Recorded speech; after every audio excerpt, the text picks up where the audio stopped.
Thank you, Senator Judge Tulfo. Senator Judge Ontiveros, Senator Judge Villanueva, and thereafter we pause for a 10-minute break. You may proceed, ma'am. You have 2 minutes. Salamat, Mr. Presiding Officer. Attorney Lotok, Opo, yes, Your Honor.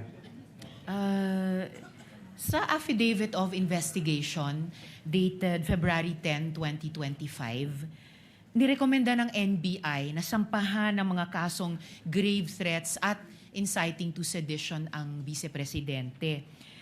Pwede po bang idahilan sa mga kasong yan na nadala lang ng emosyon or may matinding trigger kaya nakapagsambit ng ganoon? I don't think, Your Honor, kasi wala naman ho sa elements ng grave threats yung situation na yon. As long as we were able to satisfy the elements for grave threats, Your Honor, and when the Department of Justice certifies na kumpleto yung elemento doon, so, no, Your Honor, hindi ho yan mamatter doon sa findings namin. At yung sinabi po ninyong elements of grave threats, yun po yung apat na in-enumerate nyo kanina. Ano pong elements of grave threats? Yes, Your Honor. Number one, that a person threatened to inflict another person upon the latter's person, honor, or property, or that of the latter's family with any wrong. That's the first element. The second element, that wrong amounts to a crime. Then the third element is yung may demand for money or may condition na inimposed. In our investigation, mayroon hong tatlong acts para makommit yung grave threats. Base doon sa tatlong elements na sinabi ko, the offender have complied with the threat na sinabi niya. The offender hindi niya na-comply yung threat na sinabi niya, or yung pangatlong act, yung walang condition, yung threat na yon, Your Honor. Mga 2 beses nyo po binanggit yung salitang kondisyon, Attorney Lotok. Itatanong ko yan mamaya-maya. Sa DOJ po, sa DOJ naman, may criteria ng reasonable certainty of conviction bago magsampa ng kaso. Sa Yes, Your NBI, yes, Attorney, sa Opo. NBI, ano naman po ang pamantayang sinusundan ninyo bago magrekomenda ng kaso? Well, sinusunod din ho namin yung quantum of evidence na prima facie evidence with reasonable certainty of conviction. Kaya ho, kung makikita nyo, yung pong aming processes o yung phases, yung pang last po niya is legal evaluation. Meaning, pag meron na ho kaming conclusion, bago ho namin ito isubmit sa Department of Justice, meron hong referral kaming ginagawa sa legal division or nagpapatulong ho kami sa aming mga legal experts. So sila ho ngayon yung nag-evaluate, sila ang mag-qualify kung na-satisfy na yung requirements at kung pwede na siyang isubmit sa Department of Justice for purposes of preliminary investigation, ma'am. Alright, salamat, Attorney. So kahit papaano, ina-approximate nyo yung criteria na sinusundan ng DOJ, kahit bilang NBI? Yes, Your Honor, and that is on the basis of our cherished principle, the two-pillar rule in investigation, thoroughness and legality, Your Honor. Alright, salamat po.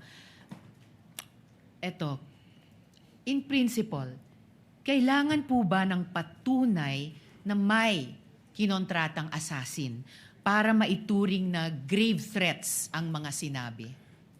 Well, Your Honor, in so far as the crime of grave threat is concerned, hindi po yan kailangan. Alright.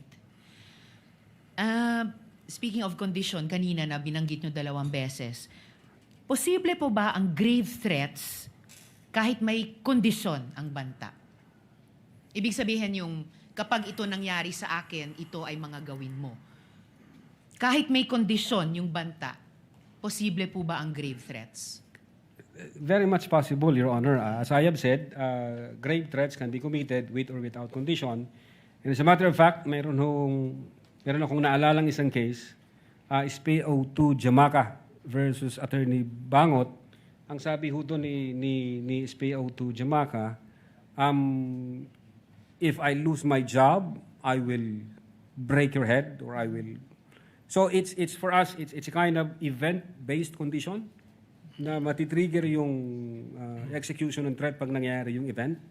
But then when the Supreme Court nag-decide the Supreme Court at ang sabi niya, the threat was absolute. So it's Sinabi ng SC absolute yung threat, Your Honor, Okay. hindi conditional. So parang ganito, akin sa situation dito,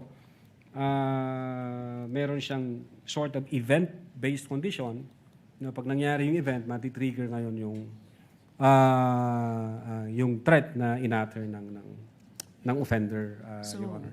masasabi pong may jurisprudence po dahil may nakikita kayong paghahalintula dun sa kasong ni rule ng SC, kaugnay ni PO2 Jamaica at itong kay Vice President. Yes, Your Honor. Alright. Huling tanong na lang po, Attorney Lotoc. Bilang abogado po, as a general rule, kailan po masasabing lampas sa free speech ang pananalita at nagiging grave threats o inciting to sedition na? Well, we consider the two tests. Number one, yung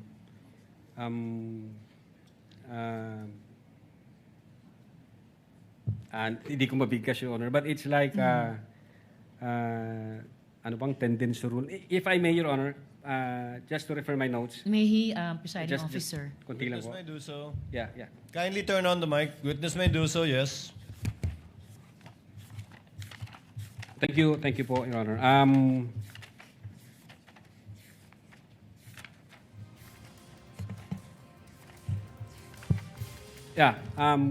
We consider, Your Honor, the clear and present danger rule and the dangerous tendency rule. But among the two, ang nakita ho namin yung the dangerous tendency rule. Meaning if the speech would have a tendency to create chaos or to create illegal acts, then that should be restricted. Pag may tendency ho na magiging ganon ang resulta.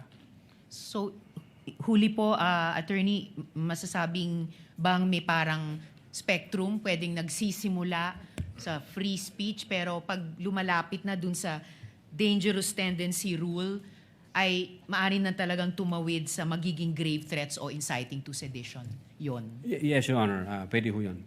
Alright. Maraming salamat po, Attorney Lotoc. Salamat po, Mr. Presiding Officer. Thank you, noted and entered into the records. Senator Judge Villanueva.